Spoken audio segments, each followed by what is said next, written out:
Students, बेटा इस video के अंदर हम लोग रिप्रोडक्शन के बारे में पढ़ेंगे कि बैक्टीरिया रिप्रोडक्शन किस तरीके से कर सकते हैं। तो जनरली आप जानते हो कि रिप्रोडक्शन के दो तरीके हो सकते हैं, एक एसेक्सुअल एक सेक्सुअल। तो एसेक्सुअल रिप्रोडक्शन में बैक्टीरिया किस तरीके से अपने आप को प्रोपोगेट करेंगे और सेक्सुअल रिप्रोडक्शन में क्या करेंगे, आइए देखते हैं। तो देखिए बैक्टीरिया के अंदर अगर रिप्रोडक्शन की बात की जाए तो बैक्टीरिया दोनों ही तरीके से अपने आप को रिप्रोड्यूस करेंगे। एक होगा एसेक्सुअल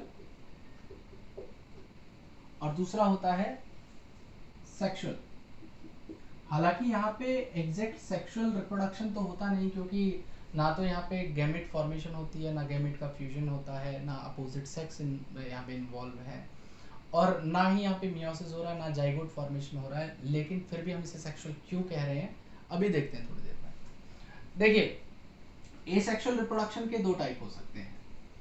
अगर फेवरेबल कंडीशन है तो बाइनरी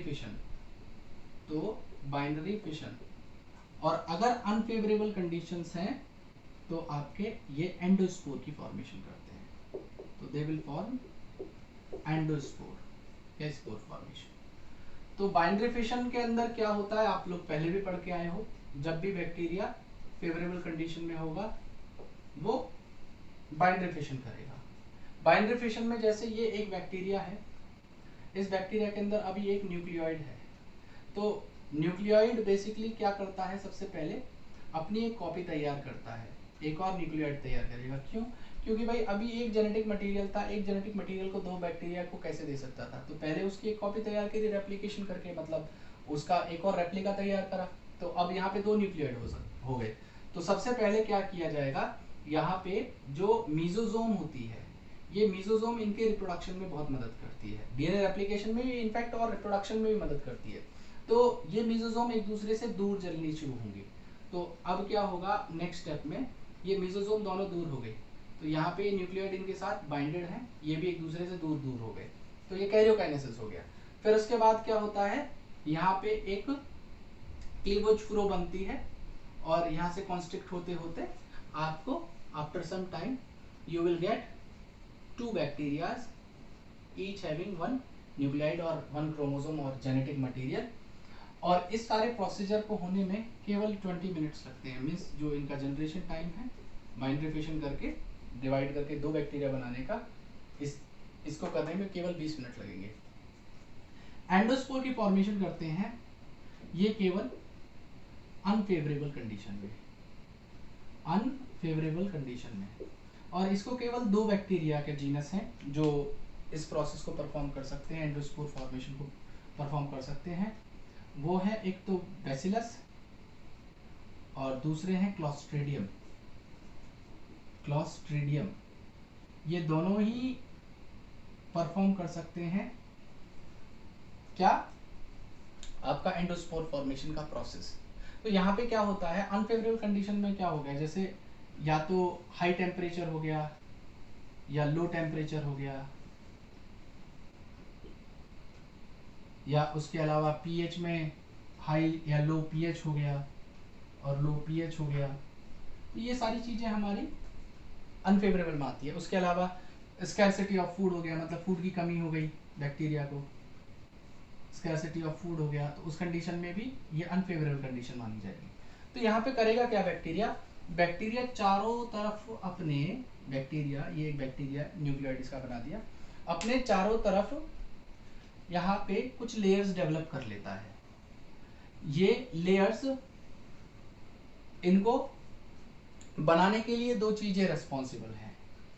एक तो सियालिक एसिड, ये एक हीट रेजिस्टेंट कंपाउंड है, और एक डिपिकोलिनिक एसिड, ये दोनों इन्वॉल्व होते हैं इनकी लेयर्स को फॉर्म करने में। तो ये इन्होंने क्या किया, अनफेवरेबल कंडीशन में लेयर्स की फॉर्मेशन कर ली, और जब तक अनफेवरेबल कंडीशन रहेंगी ये इस एंडोस्पोर इन लेयर्स के अंदर रहेंगे, और जैसे ही ये अनफेवरेबल कंडीशन हटेगी, ये फेवरेबल में आएंगे, ये फिर से इन्हें तोड़ेंगे और तोड़ के फिर से बाइनरी फिशन करना शुरू कर देंगे। लेकिन आपको ध्यान रखना है बैसिलस और क्लॉस्ट्रीडियम ये दो हैं जो आपके एंडोस्पोर को फॉर्म कर सकते हैं। अब सेक्सुअल रिप्रोडक्शन यहाँ पे क्या होता है, यहाँ पे जो सेक्सुअल रिप्रोडक्शन है वो प्रिमिटिव टाइप का सेक्सुअल रिप्रोडक्शन है, प्रिमिटिव टाइप का है। मतलब यहाँ पे ना तो कोई गैमेट बनते, ना ही यहाँ पे अपोजिट सेक्स इन्वॉल्व है, जैसे मेल और फीमेल होने चाहिए तो यहाँ पे अपोजिट सेक्स इन्वॉल्व नहीं होते। उसके अलावा ना यहाँ पे फर्टिलाइजेशन होता, ना यहाँ पे जाइगोट होते, ना यहाँ पे जाइगोट होते। लेकिन फिर भी हम इसे सेक्सुअल रिप्रोडक्शन क्यों कह रहे हैं? देखिए, सेक्सुअल रिप्रोडक्शन की सबसे एक यूनिक कैरेक्टरिस्टिक है, वो है वेरिएशन। मतलब सेक्सुअल रिप्रोडक्शन में क्या होता है बेसिकली, यहाँ पे जैसे एक मेल है, यहाँ पे एक फीमेल है, इन दोनों ने गैमीट बनाए, इसने स्पर्म दिया, इसने ओवा दिया, ये दोनों गैमीट फ्यूज हुए, तो दोनों के जो आपके जेनेटिक मटेरियल है वो फ्यूज होकर जाइगोट बना। तो जाइगोट के अंदर क्या होगा, कैरेक्टर्स 50-50% मदर और फादर के आते हैं, जिसकी वजह से इसके अंदर वेरिएशन होता है, और वेरिएशन होने की वजह से बहुत अच्छी अडेप्टेशन बनती है। लेकिन यहाँ पे ऐसा क्या होगा, तो यहाँ पे बेसिकली इस तरीके से काम होता है, ध्यान से देखिएगा। यहाँ पे बेसिकली इस तरीके से काम होगा, जैसे ये एक बैक्टीरिया है, इस बैक्टीरिया के अंदर जेनेटिक मटेरियल को किसी भी तरीके से ट्रांसफर किया जा रहा हो, आइदर थ्रू द कॉन्जुगेशन और ट्रांसडक्शन और ट्रांसफॉर्मेशन। लेकिन ये जो जेनेटिक मटेरियल है बाहर से आके इसके अंदर वेरिएशन कॉज कर रहा है ना, मतलब एक नयो टाइप का जीनोटाइप इसके अंदर लेके आ रहा है। तो वेरिएशन की वजह से हम इसे सेक्सुअल रिप्रोडक्शन कंसिडर कर रहे हैं। लेकिन इस सेक्सुअल रिप्रोडक्शन में कोई भी वेरिएशन नहीं होता, आप ध्यान रखिएगा। अब सेक्सुअल रिप्रोडक्शन को ना कह के मैंने कई किताबों में आपको पैरासेक्सुअल मेथड भी देखने के लिए मिल सकता है, पैरासेक्सुअल मेथड भी कह सकते हैं। इसमें तीन तरीके हो सकते हैं, इसमें तीन तरीके के प्रोसेस हो सकते हैं। एक होता है कॉन्जुगेशन, एक होता है ट्रांसफॉर्मेशन, और एक होता है ट्रांसडक्शन। एक सेक्सुअल रिप्रोडक्शन में तीन तरीके होते हैं, कॉन्जुगेशन, ट्रांसफॉर्मेशन और ट्रांसडक्शन। आइए एक एक करके इन मेथड की बात कर लेते हैं। सबसे पहले मैं यहाँ पे आपको कॉन्जुगेशन के बारे में बताता हूँ। तो कॉन्जुगेशन में बेसिकली क्या होगा, कॉन्जुगेशन में बेसिकली क्या होगा, यहाँ पे दो बैक्टीरिया मैं आपको बना के दिखा रहा हूँ, और ये एक और बैक्टीरिया आपके सामने बना रहा हूँ। तो यहाँ पे ये दो बैक्टीरिया आपको दिख रहे होंगे। तो एक बैक्टीरिया के पास, देखिए न्यूक्लियोटाइड तो दोनों के पास होगा, एक बैक्टीरिया के पास एफ प्लाज्मिड प्रेजेंट है, दूसरे के पास नहीं है।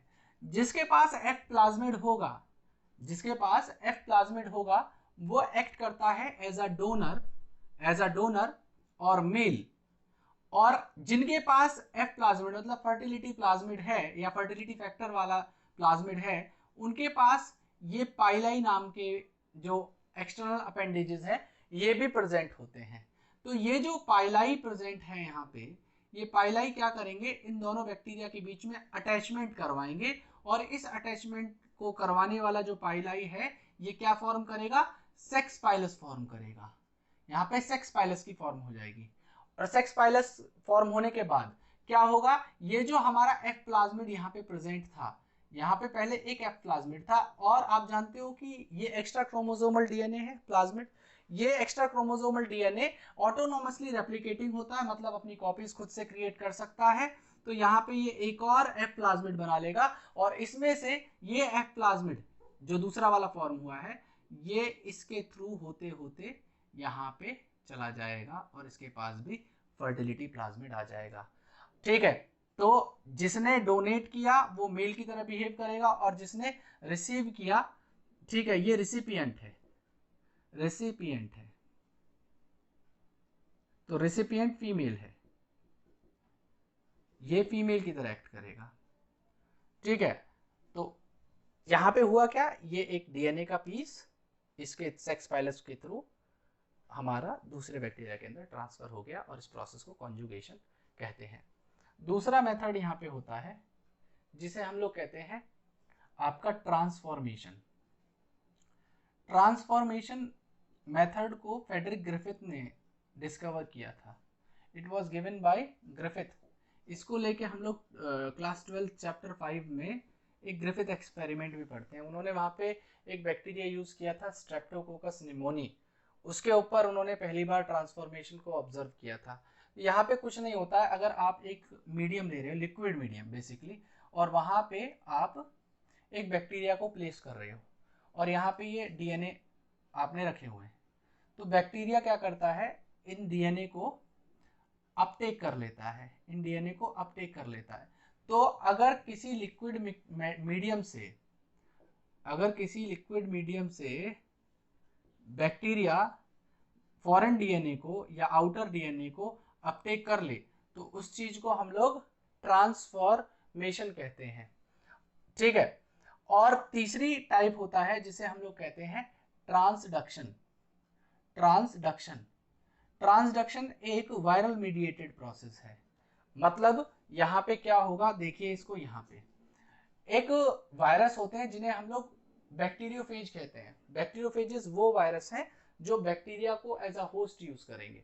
तो यहाँ पे आपके सामने ये एक बैक्टीरिया है, यहाँ पे एक बैक्टीरियोफेज है, ये एक बैक्टीरियोफेज मैं बना रहा हूं। तो ये बैक्टीरियोफेज बेसिकली क्या करता है, इस बैक्टीरिया के जेनेटिक मटेरियल को लेके गया और दूसरे बैक्टीरिया के अंदर ले जाके इसने उस जेनेटिक मटेरियल को इंजेक्ट कर दिया। इस जेनेटिक मटेरियल को जिसको पहले बैक्टीरिया से पिक किया था, इस जेनेटिक मटेरियल को अब इसने इस बैक्टीरिया के अंदर ट्रांसफर कर दिया। तो जो ट्रांसडक्शन है ये एक वायरल मीडिएटेड प्रोसेस है जहां पे हमारे बैक्टीरियोफेजेस, कौन, बैक्टीरियोफेजेस डीएनए को पिक करेंगे पहले बैक्टीरिया से, ये नंबर 1 से पिक किया इन्होंने, मैं एरो इस तरफ बना रहा हूं, और दूसरे बैक्टीरिया के ले जाके अंदर इन्होंने इंजेक्ट कर दिया। तो ये इस तरीके से रिप्रोडक्शन करते हैं